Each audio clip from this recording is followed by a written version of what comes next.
Avant de plonger dans cette histoire incroyable, pensez à vous abonner à la chaîne et à activer la cloche. Ici, chaque récit a quelque chose à dire, et vous ne voudrez pas en manquer un seul.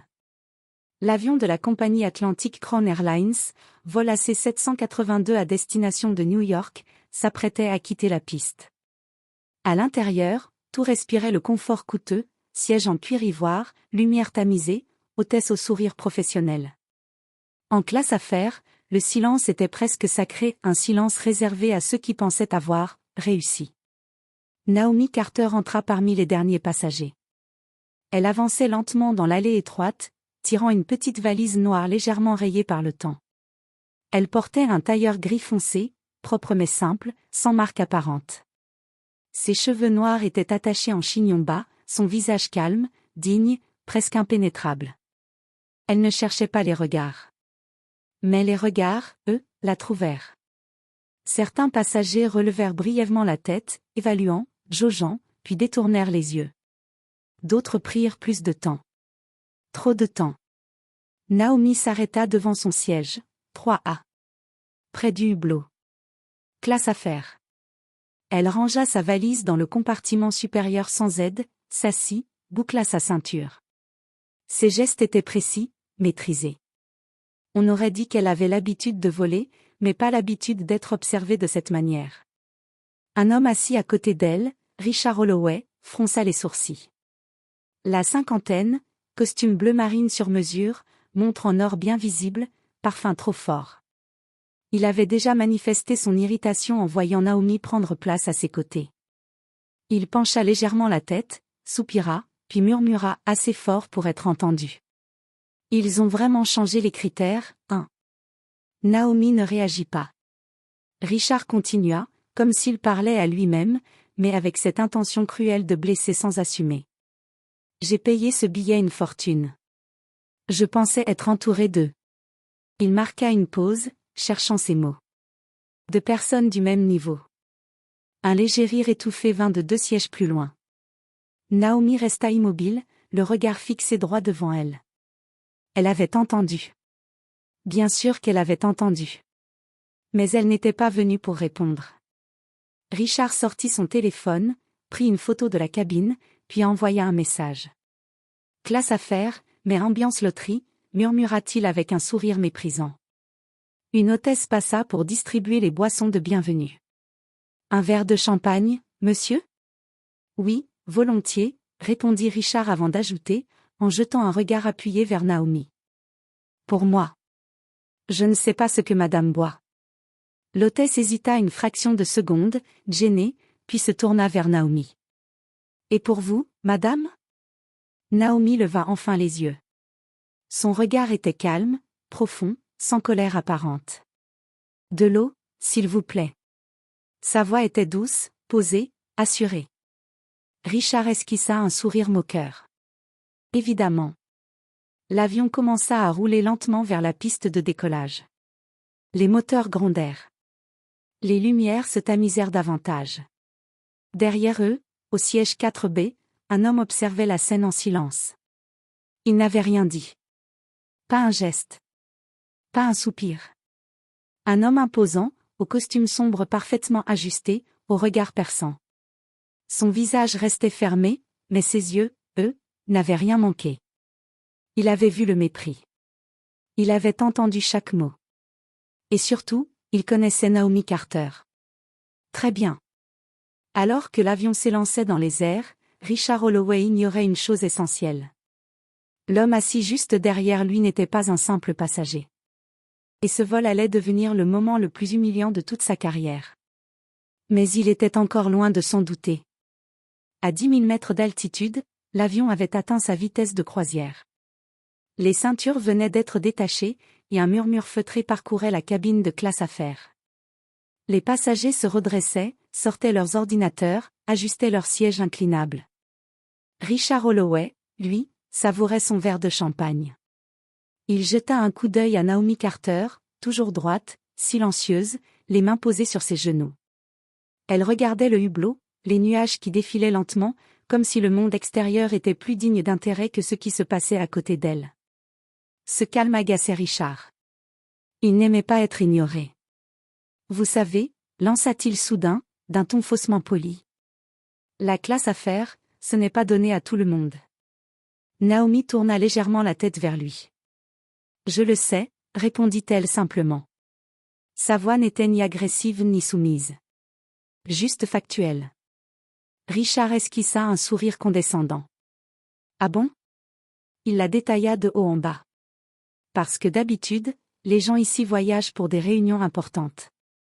Des conseils d'administration. Des contrats internationaux. Il but une gorgée de champagne, puis ajouta. Pas pour rendre visite à de la famille. Quelques passagers voisins écoutaient discrètement, feignant de ne rien entendre. Naomi soutint son regard. Je voyage pour mon travail, dit-elle calmement. Richard éclata d'un rire bref. Vraiment? Et vous faites quoi? Un silence. Naomi ne répondit pas immédiatement. Elle savait ce que cet homme cherchait, une justification, une explication, une position inférieure. Elle choisit le silence. Laissez-moi deviner, poursuivit Richard. Ressources humaines? Diversité et inclusion? Il ricana. Ou alors, assistante personnelle? Cette fois, une hôtesse passa près d'eux, ralentissant légèrement, sentant la tension. Naomi inspira profondément. Monsieur, dit-elle d'une voix toujours calme.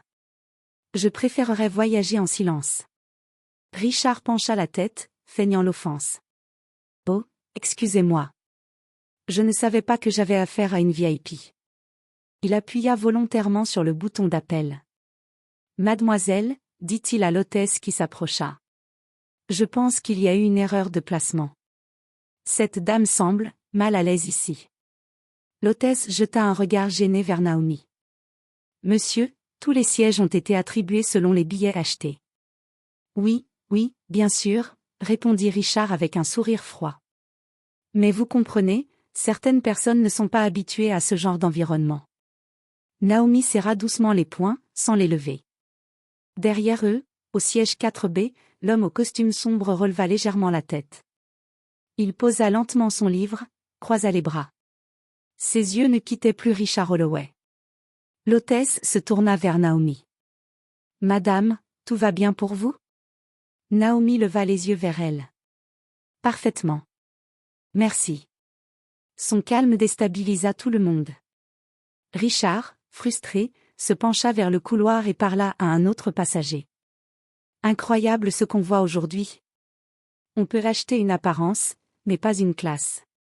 Cette phrase fut la goutte de trop. L'homme assis derrière se pencha légèrement en avant, assez pour que sa voix soit audible, mais sans hausser le ton. Vous devriez faire attention à ce que vous dites, monsieur. Richard se retourna, surpris. Pardon? L'homme le fixa. Certaines personnes ici méritent bien plus de respect que vous ne l'imaginez. Richard éclata de rire. Et vous êtes qui, vous? Son avocat? L'homme esquissa un léger sourire. Un sourire calme. Dangereusement calme. Pas exactement. Un silence lourd s'abattit sur la cabine. Richard se rassit, agacé, persuadé d'avoir affaire à un simple passager un peu trop moraliste. Il ignorait encore une chose essentielle. L'homme derrière lui avait le pouvoir de détruire sa réputation en un seul appel. Et Naomi Carter n'avait pas encore dit son dernier mot. La chute ne faisait que commencer. La cabine s'était replongée dans un calme artificiel. Les moteurs ronronnaient, réguliers, presque apaisants. Mais pour Richard Holloway, quelque chose avait changé. Il n'arrivait plus à se concentrer. Les mots de l'homme assis derrière lui tournaient en boucle dans sa tête. Certaines personnes ici méritent bien plus de respect que vous ne l'imaginez. Il se redressa, ajusta sa montre, tenta de reprendre contenance. Il était vice-président régional de Holloway Financial Group. Un homme respecté. Redouté même. Personne, dans un avion, ne pouvait lui faire la leçon. Il se pencha à nouveau vers Naomi. Écoutez, dit-il, d'un ton faussement conciliant. Si je vous ai offensé, ce n'était pas mon intention.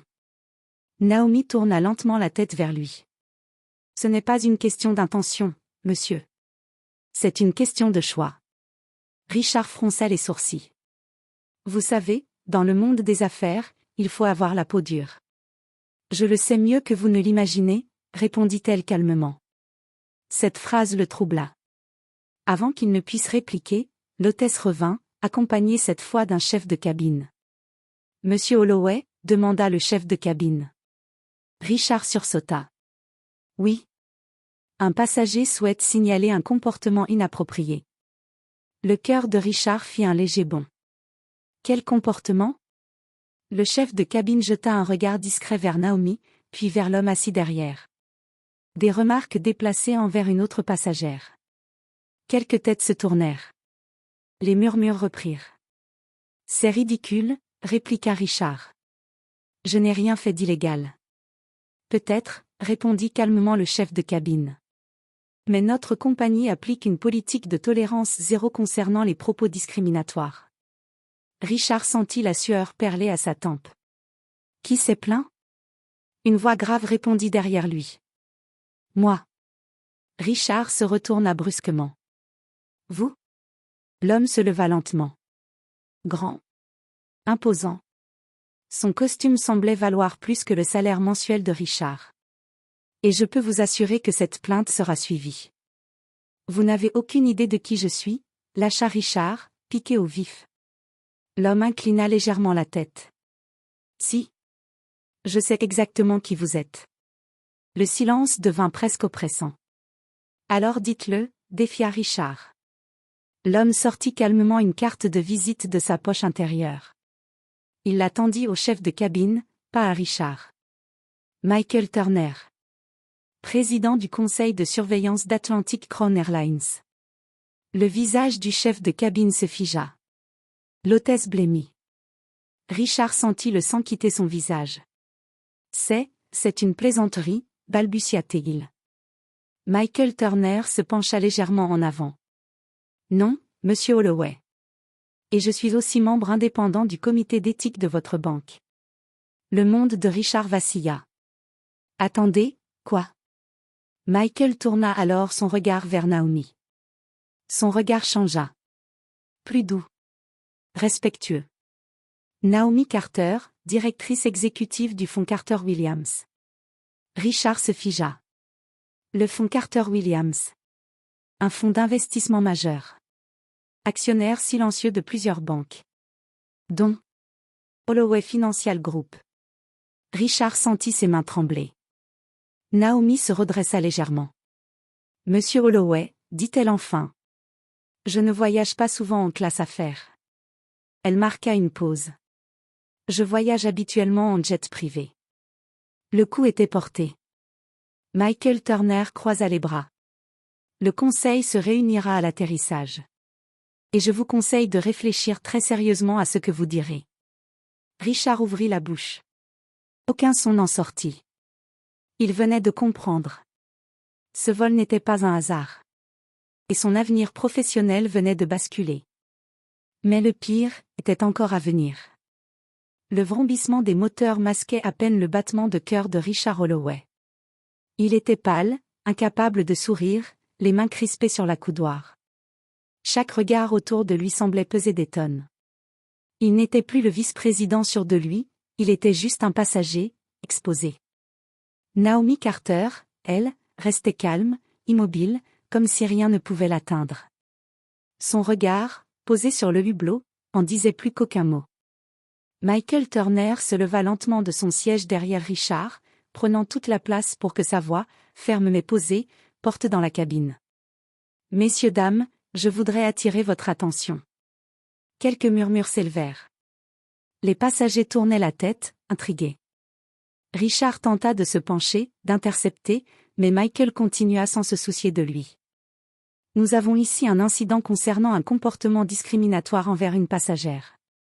Richard sentit le rouge lui monter au visage. Il ouvrit la bouche pour protester, mais aucun son ne sortit.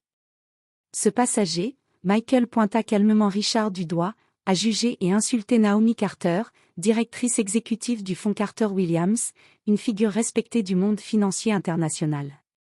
Un murmure parcourut la cabine. Les passagers échangèrent des regards choqués. Certains sortirent discrètement leur téléphone. Holloway Financial Group, Michael poursuivi, est partiellement sous surveillance du fonds Carter Williams. Les décisions et remarques de ce monsieur ont donc un poids, que nous allons rectifier. Richard sentit son monde s'écrouler. La moquerie, l'arrogance, le mépris, tout ce qu'il croyait caché venait d'être exposé. Il n'y avait ni fuite ni défense possible. Naomi se leva, son calme impressionnant contrastant avec la panique de Richard. Elle se tourna vers lui. « Monsieur Holloway, j'espère que ce vol vous enseignera une leçon sur le respect et l'humilité. » Ces mots étaient simples, mais chaque passager de la cabine les entendit.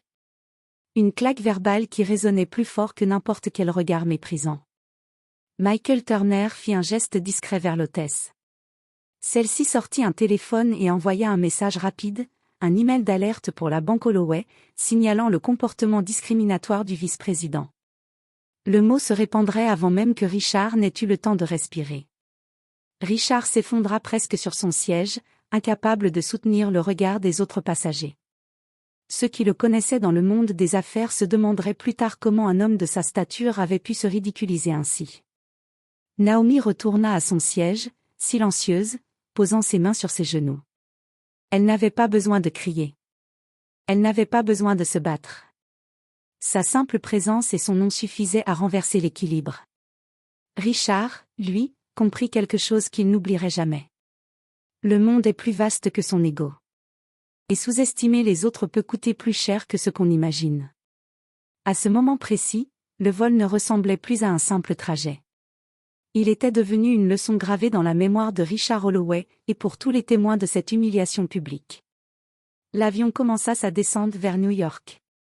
Les passagers étaient calmes, mais Richard Holloway sentait son monde s'effondrer autour de lui. Chaque vibration, chaque annonce du pilote, lui rappelait son humiliation à 10 000 mètres. Il avait sous-estimé Naomi Carter, et Michael Turner venait de le rappeler brutalement à l'ordre. Richard jeta un coup d'œil autour de lui. Les visages des autres passagers, curieux et jugeants, pesaient comme une pierre sur sa poitrine. Il était seul. Seul face à sa propre arrogance. Naomi, elle, restait impeccable. D'un calme olympien, elle rangea son sac, se prépara pour l'atterrissage. Son expression ne trahissait rien, mais une lueur dans ses yeux montrait qu'elle avait savouré chaque instant de cette leçon. Michael Turner se pencha légèrement vers Naomi, baissant la voix juste assez pour que Richard entende. « Tout est en ordre. Le conseil a reçu le signalement. Il s'occupera de votre cas dès l'atterrissage. » Richard sentit son cœur se serrer. Ses pensées se bousculaient. Comment ai-je pu être si aveugle ? Comment ai-je pu me moquer d'elle sans savoir qui elle était ? Le contact brutal avec la réalité allait bien au-delà de l'avion. Une fois au sol, son téléphone vibra presque immédiatement. Un email du conseil d'administration de Holloway Financial Group apparaissait sur son écran. Objet, rapport sur le comportement inapproprié en vol. Actions disciplinaires immédiates. Signé, fonds Carter Williams. Son monde professionnel venait de s'effondrer en un instant. Tout son prestige, toute son arrogance, balayés. À côté de lui, Naomi sortit de sa pochette un téléphone, tapa rapidement un message. Quelques instants plus tard, son assistant confirma, le conseil avait reçu ses recommandations, et certaines décisions importantes concernant Holloway Financial Group seraient maintenant sous surveillance directe de son fonds. Richard sentit la panique monter. Ses collègues allaient savoir. Ses clients allaient savoir. Et il n'y avait aucun moyen de revenir en arrière. Michael Turner posa sa main sur l'épaule de Naomi et dit calmement. Tout est comme prévu. Elle n'a même pas levé la voix. Naomi esquissa un sourire subtil. Un sourire de victoire, silencieux mais implacable. Elle n'avait pas besoin d'humilier Richard publiquement plus que nécessaire. Le vol entier avait suffi. Richard Holloway, lui, s'effondra presque dans son siège, vaincu, humilié, impuissant. Pour la première fois de sa vie, il comprit à quel point le respect et la dignité ne s'achetaient pas par l'argent ou le pouvoir. Et que sous-estimer quelqu'un, surtout Naomi Carter, pouvait être une erreur irréversible. Alors que l'avion touchait enfin le tarmac, Naomi rangea calmement ses affaires, se leva, et se dirigea vers la sortie. Michael la suivait de près, silencieux, mais fier de son rôle dans ce plan parfait. Richard resta assis, incapable de bouger, regardant Naomi quitter l'avion. Il savait qu'il venait de perdre bien plus qu'un simple conflit verbal. Il avait perdu son contrôle, son autorité, et son illusion de supériorité. À ce moment précis, Naomi Carter disparut dans le hall de l'aéroport, laissant derrière elle un homme brisé et un vol qui serait raconté comme la leçon la plus mémorable de sa vie.